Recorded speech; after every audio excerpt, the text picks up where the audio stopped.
Namaste, dear seekers. Today we open the pages of ancient Indian scriptures to understand how the Rishis of old taught us to navigate the life through its challenges, not with haste, but with clarity, dharma, and deep spiritual insights. Through the sacred lens of Hindu Shāstras, we discover the four timeless approaches, the four modes of action, the four paths of action, known as Nīti, the guiding policies of human interaction. Let us reflect on these pathways and see how the planets, how these celestial Grahas, they reveal our unique ways of engaging with the world. In every moment of human exchange, be it a dialogue, a disagreement, or a decision, we are presented with choices. The Rishis preserved a divine framework to guide us in such times. The fourfold path of Nīti, Sāma, Dāma, Daṇḍa, and Bheda. These are not merely strategies, they are echoes of our inner tendencies, shaped by both our karmic past and cosmic design.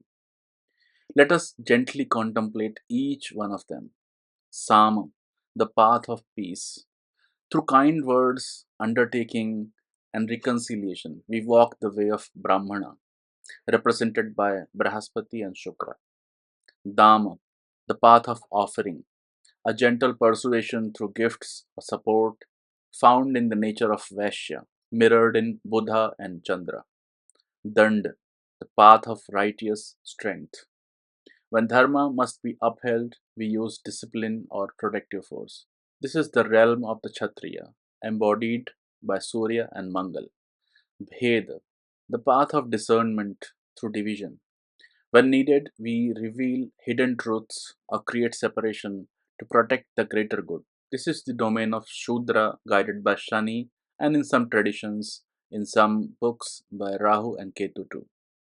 The sages tell us that the Grahas or planetary guides reflect on these approaches within us. Each person's birth chart or Kundali reveals which Niti is strongest in their life's journey. To find out yours, the ancient text asks us to look at these houses, the strongest Graha among the houses. So now let us understand how we will apply this technique in your chart to identify which planet is exactly ruling over the way you interact with the world. Okay, let's draw this blank chart to understand it first.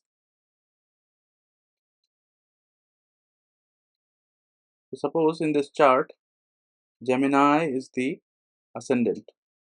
Okay, so Gemini is the ascendant. Now we'll have to look at the houses, these houses. First is 3, 6, 10, 11. Okay, as we all know, this is the house of upachayas. Upachayas means growth. Whatever gives you wealth, whatever gives you growth, increase in the power, all these houses are there. So if there is any planet in these houses, they will govern how you interact with the world, but your modus operandi will be shown by something else. We'll look at this. Apart from this, we'll have to look at lagna, first house, because we cannot ignore lagna in any case, because that's how your nature is. Fourth house, how your heart is. Okay, and seventh, how you interact with the world. So these houses we have to keep in mind: 1, 3, 4, 6, 7, 10, and 11. Look at these houses and find out if it is occupied by any graha. Okay, don't look at the Lord, see which graha is occupying these. Suppose this is a fictitious case. Suppose third house is occupied by Ketu, sixth house is occupied by, let's say, Jupiter, and that's it, 11th house, it has Sun. Okay, so these planets we'll have to make note of. Now we'll have to look at what is the Nauman's dispositor of these houses. Okay, so let's draw the D9 chart also. Suppose in the D9 these planets are placed. Okay, this is the D9 chart, and let's suppose Jupiter is there in Pisces and Sun is there in the Libra, and Ketu is there in the Gemini. Now who is the dispositor of Jupiter here? Jupiter himself. Dispositor of Sun is Venus. and dispositor of Ketu is Mercury. Okay. So now we'll have to check what is the strength of these planets. So to find out the strength, we'll have to look at the Shadbala. Let us look at the Shadbala of Jupiter, Mercury, and Venus, and whosoever planet happens to be the highest one will decide how you interact with the world. If Jupiter is there, it will mean that you deal with people by talking peacefully.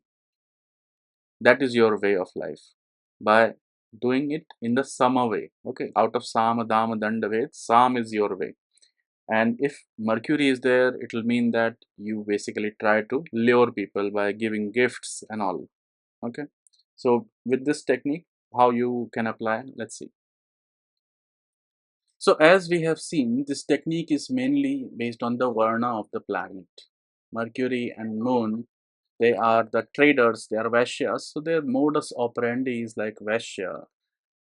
Jupiter and Venus, they are Brahmanas, so their way of life, their way of interaction is through Sāma, which is the peace-loving way, through the dialogue. Surya and Mars, they are Kshatriya, so their way of teaching, their way of interaction is through giving the punishment, hard punishment, through the stick.